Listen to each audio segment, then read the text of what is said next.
मनुष्य में कितने भाव होते हैं, किंतु वो वही करता आता है जो अब तक करता आया है, और यही उसकी सबसे बड़ी भूल। यदि आपको उदाहरण दूं तो एक ग्वाल है जिसने बालपन से एक ही कार्य किया, गैया को चरा, दूध निकाल, उसे जीवन भर वही मिलेगा, केवल दूध। किंतु सोचिए, जब यही दूध किसी हलवाई के पास जाता है तो वो उसका मावा बनाता है, माखन बनाता है, भिन्न भिन्न प्रकार की मिठाइयां बनाता है, ही बनाता है। उसने कुछ बड़ा किया, बदले में उसे कुछ बड़ा मिले। स्मरण रखिएगा, यदि आप वही करते आएंगे जो सदैव से करते आए हैं, तो आपको वही मिलता आएगा जो सदैव से मिलता आया है। कुछ नया करने का प्रयास कीजिए, कुछ भिन्न करने का प्रयास कीजिए, स्वयं को संवारने का प्रयास कीजिए, स्वयं को सज्ज कीजिए, कुछ नया कीजिए। स्मरण रखिए, यदि आप कुछ ऐसा करेंगे जो कभी किसी ने नहीं किया, तो आपको कुछ ऐसा मिलेगा जो कभी किसी को नहीं मिला। तो नए प्रकार, नए प्रयास से नए कर्म का पालन कीजिए, नई सोच को अपने भीतर जागृत कीजिए, क्योंकि यही सोच सच बनकर आपके सामने आएगी। सागर मंथन हम सभी जानते हैं ये कैसे हुआ और इससे क्या क्या पाया गया। असंख्य रत्न पाए गए, विष पाया गया, अमृत पाया गया। अब इसी प्रकार हमारे भीतर भी एक विशाल सागर है जिसे हम कहते हैं मन। अब इसी मन का यदि मंथन करोगे तो इसी मन से विष भी निकलेगा, अमृत भी निकलेगा। स्मरण रखिए, आपकी ये जो जीवा है, ये विष भी उगल सकती है, अमृत भी। कुछ बुरा कर सकती है, चाहे आपकी मंशा बुरी ना भी। इसलिए सदैव जब भी अपने मुख से आप शब्द निकाल, इस मन का मंथन करके निकाल। पादुकाएं, खड़ा हो, हमारे जीवन में कितने महत्वपूर्ण होते हैं। जब भी हम इन्हें पहनकर चलते हैं, ये हमारी रक्षा करते हैं कांटों से, छोटे कंकड़ों से, ये हमें सुरक्षित रखते हैं। किंतु यदि इसी को किसी और दृष्टिकोण से देखा जाए, तो यही पादुकाएं हैं जो चलने के समय पीछे से हम पर कीचड़ उछालते हैं। ऐसे ही लोग भी हमारे जीवन में होते हैं जो चलते तो हमारे साथ, किंतु यही हम पर पीछे से कीचड़ उछालते हैं। अब चलते समय भी जब भी आप पर कीचड़ उछाला जाता है आपके पादुकाओं द्वारा, आपका ध्यान वहां नहीं होता, आपका ध्यान होता है आगे, क्योंकि यही आपका लक्ष्य है, यही आपका मार्ग है और यही आपको करना चाहिए। स्मरण रखिए, आपका पांव पकड़ के खींचने वाले वही हो सकते हैं जो आपके पीछे होते हैं, और आपका ध्यान वहां नहीं है, सदैव आगे अपने लक्ष्य पे होना चाहिए। सदैव अपने लक्ष्य पे ध्यान केंद्रित कीजिए, सदैव जीवन में आगे बढ़ते रहिए।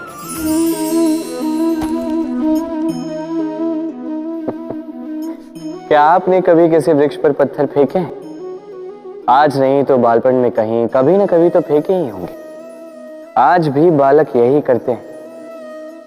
किंतु क्या कभी आपने सोचा है कि क्यों उन्हीं वृक्षों पर पत्थर फेंके जाते हैं जिन पर फल लगते हैं?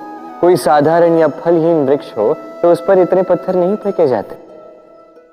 कारण सरल है, हमें खाने होते हैं फल।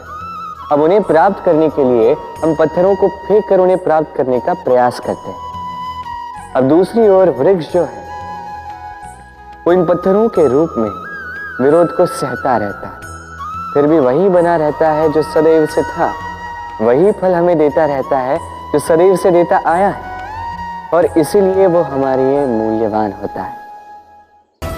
स्मरण रखिएगा, ऐसे ही जीवन में आपके कई लोग आएंगे या कदाचित अभी होंगे भी, जो आपका विरोध करते हैं, जो आपके जीवन में संकट लाते हैं, आप पर आरोप लगाते हैं, किंतु आपका ध्यान वहां पर नहीं होना चाहिए।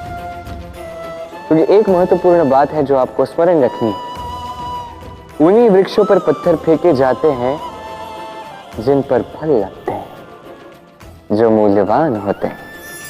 अब इसे देख रहे हैं? अब सोच रहे होंगे कि ये इतना कैसे उलझ गए।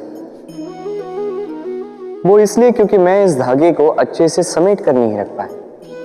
फिर इसके दो छोर आपस में उलझे, उलझते गए उलझते गए उलझते गए और फिर देखिए एक ऐसी गुत्थी बन चुकी है कि मैं समझ नहीं पा रहा हूं कि इसे सुलझाऊं कैसे। स्मरण रखिएगा, किसी लंबे धागे को यदि अच्छे से समेट कर नहीं रखोगे तो वो उलझ जाएगा। अब इसी प्रकार हमारे जीवन में होती है हमारी जीवा, हमारी वाणी। यदि इस लंबी जीवा को आप समेट कर नहीं रखोगे तो केवल कष्ट पाओगे। अपनी वाणी, इस पर नियंत्रण रखो, सदैव लाभ पाओगे। इसे देख रहे हैं आप तो जानते ही होंगे ये क्या है। ये बड़ी ही विचित्र वस्तु है। ये है कोयला। मैं इसे विचित्र इसलिए कह रहा हूं, सोच के देखिए, यदि ये गर्म हो और आप इसे पकड़ लो तो ये आपके हाथ जला देगा। यदि ये ठंडा हो और आप इसे पकड़ लो तो ये आपके हाथ पर कालिख लगा देगा। अर्थात कोई भी परिस्थिति हो, ये किसी भी रूप में हो, चाहे गर्म हो चाहे ठंडा हो, ये किसी न किसी रूप में आपको हानि अवश्य पहुंचाएगा। इसी प्रकार होते हैं बुरे लोग, बुरी संगत, कोयले की भांति। चाहे आप कुछ ना भी करें, चाहे कुछ भी हो, तभी यदि आपके समीप रहे तो किसी न किसी रूप में कहीं न कहीं से आपको हानि पहुंचेगी ही पहुंचेगी। इसलिए अपने जीवन में सदैव इस संगत का चयन सोच समझ कर कीजिएगा। मनुष्य कितना शक्तिशाली होता है, उसमें कितना सामर्थ्य होता है, वो कितना प्रतिभाशाली होता है, ये कदाचित बताने की आवश्यकता ही नहीं है। आज के समय में सभी जानते हैं कि मनुष्य क्या कुछ नहीं कर सकता। मनुष्य चाहे तो सब कुछ कर सकता है। मनुष्य यदि चाहे तो मत्स्य की भांति जल में तैर सकता है। मनुष्य यदि चाहे तो हिमालय का शीश झुका सकता है। मनुष्य यदि चाहे तो सागर से रत्न निकाल सकता है। मनुष्य यदि चाहे तो आकाश में पक्षियों की भांति विचरण कर सकता है। मनुष्य चाहे तो सब कुछ पा सकता है। ज्ञान, संपत्ति, परिवार, सफलता, सब कुछ। यदि कुछ है जो वो नहीं पाना चाहता तो वो है उसका दोष, उसकी भूल। मनुष्य इन्हें कभी नहीं पाना चाहता, किंतु जिस दिन मनुष्य अपने दोष को प्राप्त कर ले, अपनी भूल प्राप्त कर ले, उसे स्वीकार कर ले और उसे सुधारने की ओर अग्रसर हो जाए, उसमें सफल हो जाए, उस दिन वो सही अर्थ में मनुष्य कहलाएगा। उस दिन वो मुक्त होगा। भूलें सभी से होती हैं, दोष सभी में होते हैं। उसे स्वीकारें, उसे सुधारने का प्रयास करें, जीवन में और आगे बढ़ें। इस डाली को देखिए, इस सुंदर पुष्प को देखिए। इस डाली की सुंदरता है ये पुष्प, और इस पुष्प का सहारा है ये डाली। अब सोचिए, यदि इस डाली से इस पुष्प को तोड़ा जाता है तो चाहे जो कुछ भी कर लो, पुनः जोड़ नहीं पाओगे। अब यही यदि हमारे जीवन में होता है, हम मनुष्य, हमने यदि कुछ पा लिया तो उसकी रक्षा करते हैं, यदि उसे खो दिया तो हम दुख से भर जाते हैं। अब पुनः आते हैं प्रकृति की ओर, देखते हैं प्रकृति हमें क्या सिखाती है। अब यदि ये पुष्प इस डाली से टूट जाता है और यदि ये डाली सबल रही तो कुछ ही समय में कुछ और नए पुष्पों को जन्म दे। अब यही हमारे जीवन में भी होगा, अवश्य होगा। यही प्रकृति है। और इसलिए जीवन में जो आपने खो दिया उसकी चिंता ना करें, जो पीछे छूट गया उसकी चिंता ना करें।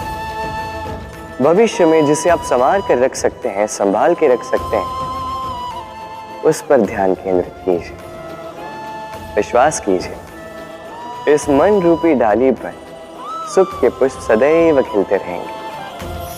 धन में और मनुष्य के मन में एक संबंध है। यही संबंध है अवसर में और प्रयास में। मनुष्य कहता है मुझे कुछ धन मिले तो मैं कुछ करूं। धन कहता है तू कुछ करे तो मैं तुझसे मिलूं। मनुष्य कहता है मुझे अवसर मिले तो मैं प्रयास करूं ना। अवसर कहता है तू प्रयास करे तो मैं तुझसे मिलूं ना। सदैव जीवन में उसकी कामना मत कीजिए जो आपको किसी और से या इस संसार से या नियति से मिलने वाला है। ध्यान केंद्रित कीजिए अपने कर्म पर। ध्यान केंद्रित कीजिए उस पर जो आपके हाथ में है। निरंतर प्रयास करें बिना किसी आशा के, बिना किसी अपेक्षा के, और फिर इस जीवन को देखिए। चाहे वो सफलता हो, चाहे वो सुख, चाहे वो धन हो, चाहे हो अवसर, स्वयं चल के आपके पास आएगा। जब भी हम प्रसन्न होते हैं, कोई शुभ अवसर होता है, हम सफलता प्राप्त करते हैं, हम सर्वप्रथम अपनों का मुख मीठा करते हैं। और अच्छा ही है, मुख मीठा करने से मन मीठा हो जाता है। किंतु ये मिठास ये केवल मिठाई में नहीं होती, क्योंकि ये स्वाद नहीं, ये एक भाव है। जीभ का स्वाद कौर के समाप्त होते ही मिट जाता है। वही भाव का स्वाद जन्म भर स्मरण रहता है। इसलिए आप जब भी अपनों में ये मिठास बांटें तो उस मिठाई से क्यों, जो कुछ ही क्षण के लिए रहती है, उस भाव से बांटें, उस मीठी वाणी से बांटें, उस मीठे व्यवहार से सबके मन को प्रफुल्लित करें। लोग जीवन भर स्मरण रखेंगे। ना रहेगी कोई कटुता, ना रहेगी कोई शत्रुता। और देखिए, ऐसे ही आपको एक और अवसर मिल जाएगा मिठास बांटने का। राधे राधे।